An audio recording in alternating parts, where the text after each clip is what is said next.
Welcome to the Fire Rescue Wellness Podcast Spotlight, where we revisit take-home messages and shine a light on previous FRW podcasts in 10 minutes or less. I'm Lex, AZ's right and left-hand woman, and I churn out these mini episodes for her. Let's go. Right. I try to focus if I'm working with somebody to give them my undivided attention and try to make the change that needs to be made, and then let them go out and pay it forward in other ways and just continue that cycle. I think that cycle is, I think it's needed, and I think it's beautiful to be able to just continue helping people in very many different ways. I think that is beautiful. And we're going to come back to your brain because we're talking about the headphones and we're talking about all kinds of things with your brain. And we're going to come back to that. But I wanted to see if you remember a particular conversation that you had with me. After we had the heart rate variability conversation, you invited me to stay in touch, and we periodically would touch base about different training concerns or programs or things like that. But do you remember a day that I reached out and I said, George, I need to talk? We got on a call and I said, George, I don't think I can do this anymore. Yeah, I remember. And do you remember the advice that you gave me? It was really smart. I think you only had two paths there, right? Was that the conversation? Sure is. Yeah. And it was, you can tie a knot and at the end of your rope and hold on. And that's not easy to do. And the other one was just got to make a change. And it seems very simple, and it is. It's not easy though. I know, it's always those things that are simple, but not easy. And so at the time, I think I probably didn't wonder enough about how you knew to give me that advice. I think I know now, but how is it that you knew that was basically the two paths that I had to choose? Really simple, because I have been there. I think when you're there and you recognize it and you see it and you taste it, you know right away what it is. And when you recognize it, there's really just, it was so simple, because those are the choices that were given to me. Is I can tie a rope and hang on, and that's okay if that's your choice. If you remember, that's part of what I told you, is whatever your choice you make, that's okay. There's no mistakes. It's just a path, and then that path works or it doesn't work. And if you decide to make the change, that's okay too. For me, it was, I had done both at different times, and they both worked at different times until they didn't work anymore. And then you have to keep choosing, right? Sometimes it's the same path.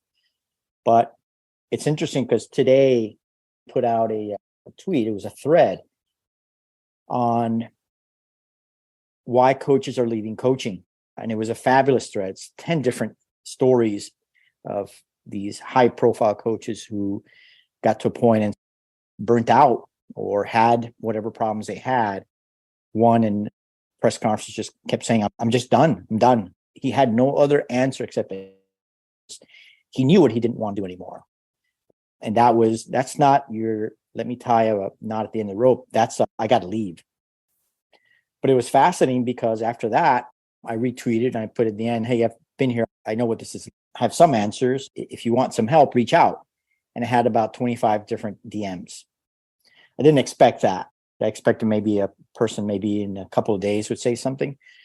But within a span of, I would say, 2 hours, I had 25 different people message, people that coach. And so that's a bit of an N equals 1. That's not a large percentage, but it's telling that 25 people said, hey, I'm in one of these stories. I don't know what to do.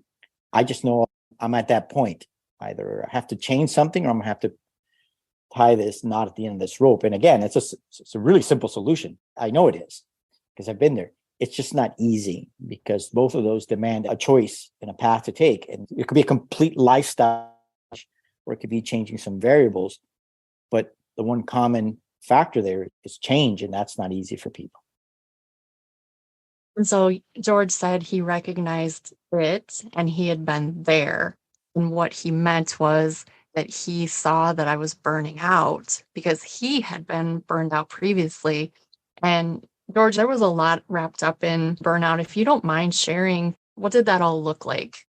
And it's funny because you ticked all the boxes, right? I had these boxes in my head. Not that I had a running list, but I had a list in my head.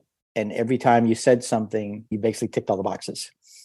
And so that told me that. So what it looks like is I go back to Patrick Lencioni's 3 signs of a miserable job, which is anonymity, irrelevance, and immeasurability. You have no ability to be able to measure what you're doing. You're irrelevant in an organization. And worst of all, which I think is, it hurts someone to the core of their being, is being anonymous. When you feel like you're in those 3 things, and those 3 things lead to burnout, it could lead to stress, it could lead to potentially heart attacks, right? That's how stress kills. But those 3 things, when I read that book, I realized back then, those are all the things that I ticked those boxes for sure. No question about it. I was irrelevant. The job that I was doing was really immeasurable. And again, not to anybody else, but who is the most important person you have to convince that it's relevant and measurable is you.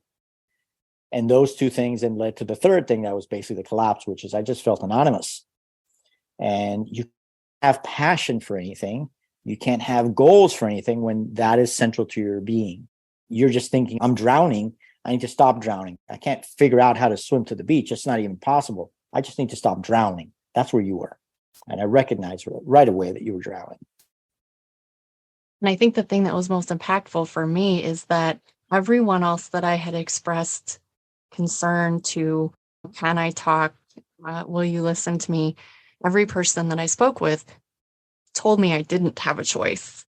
You signed on for the fire service. You have to make it 20 years because you get to the pension in 20 years. You can't quit. I don't know if you realized it at the time, but I think I have told you since that you opening my eyes to the fact that I simply had a choice made a huge difference. Huge. I think when you tell somebody that, hey, you signed up, it's 20 or 30 years, that is a heavy burden to someone who's already drowning. You're basically pushing them underneath the water. It's not offering a life preserver. You're not offering that help them recover from that position. Is you're actually pushing them down under the water, because at that point, you yourself are telling yourself, there's just no way out. There is no choice. And the answer is, there is a choice. It's not easy, but there is a choice. And the choice is to stop drowning.